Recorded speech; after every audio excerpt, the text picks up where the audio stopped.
All right, so for today, and it will actually carry over into tomorrow or Wednesday based on whether you're a red or white day kid, we are getting started on our first PLTW app. If you couldn't get into PLTW by watching this video, you could have just downloaded the app here.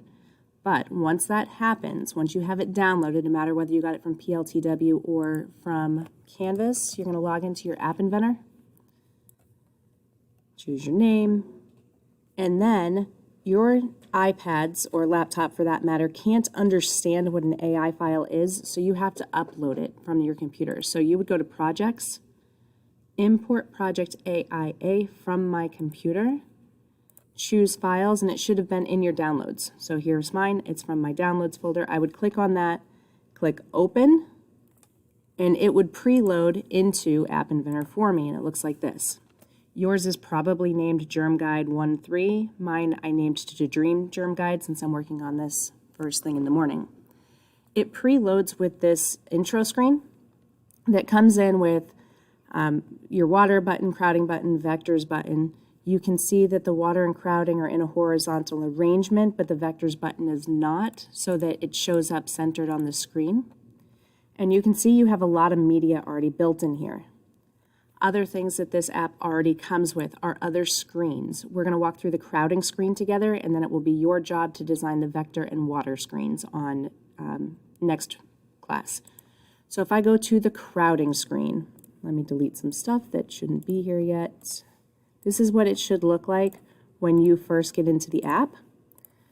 It just has a back button, it doesn't have anything else. Now, when we look at this in PLTW, we are in 1.3, so we can come down to Lesson 1. We're looking at 1.3, the Germ Guide app. And it's going to have a screenshot, or like a hand drawing, of what we want each of these screens to look like. So we have the home screen. It tells us the waterborne diseases should go to the water screen, crowding should go to the crowding screen, vector should go to the vector screen. We're going to design the measles, meningitis, crowding screen first. So it should have a back button, which it came with, that when you press it, it goes to the home screen. We have the diseases associated with crowding, 2 buttons, measles and meningitis, and both of them should play the audio that goes with that file. So first thing I need to do is design this. I need diseases associated with crowding as a label that is centered on the screen, and then I need 2 buttons. So back in App Inventor, I'm going to come over to my user interface, pull out a label. I'm going to rename that to title, and then I'm also going to change the text for label 1 to diseases for crowding. I'm going to spell it correctly, and I'm also going to center my text. So for my title, diseases for crowding. Now you can't see it in here right now because I don't have a background color and my text is defaulted to black. I'm just going to change mine to yellow to make it show up. I also want it to be way bigger, so I'm going to bump my font size up to about a 30. And I just realized I named it wrong. It's not diseases for crowding, it's diseases associated with crowding. When I name it right, you can see that it actually goes off the screen. Why it does that is because we left our height and our width at automatic. I'm going to change my height to 20%. I'm going to change my width to 95%. Now when I do that, it bumps it to 2 lines, which you can see looks just like the one in here. Now I need 2 buttons. So I'm going to grab from my user interface button 1, pull over button 2. I don't have to put those in arrangements because I want them to stack, which is why we did that for your bell ringer today. Under button 1, I'm going to rename that to measles. I'm going to rename button meningitis. It still says text for button 1, so I need to change that to measles again. And I'm going to change this to meningitis. Now your buttons are probably, right now, over on the left here. To fix that, click on crowding screen up at the top and change align horizontal to center, and it shoves them into the middle. I don't like how they look right now, so I'm going to change the background color to, let's say, a light gray. I'm going to change the font size to a 25. I'm going to change the shape to rounded.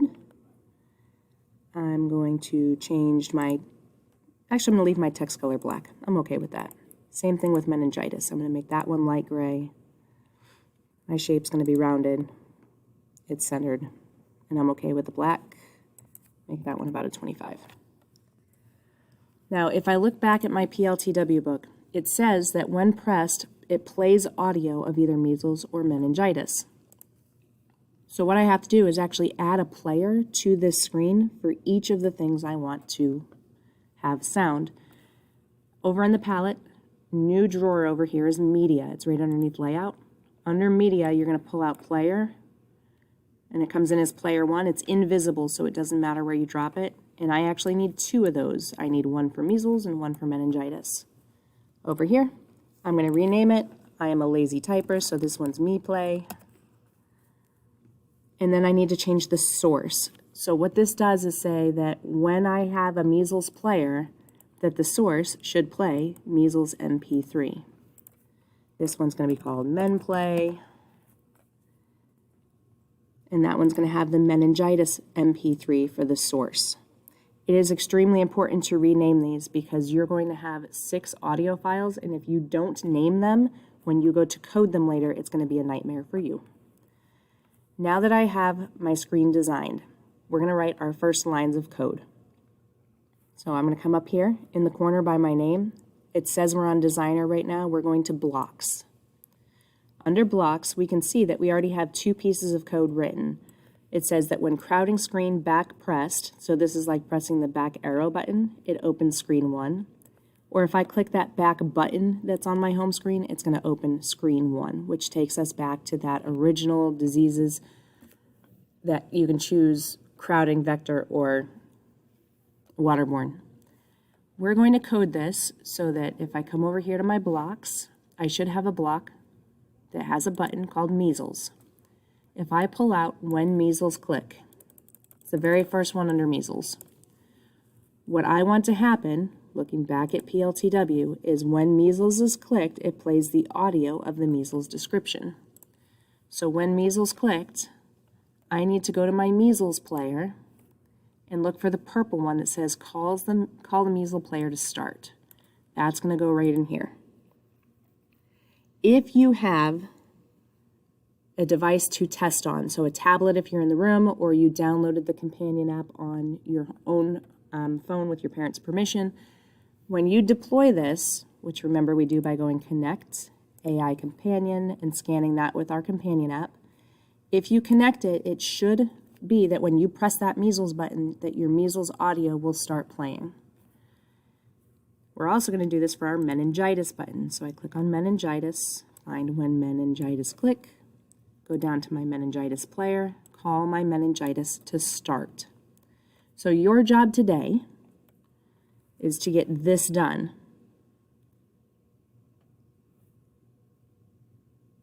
For each of your measles and your meningitis buttons. If you have questions, let us know.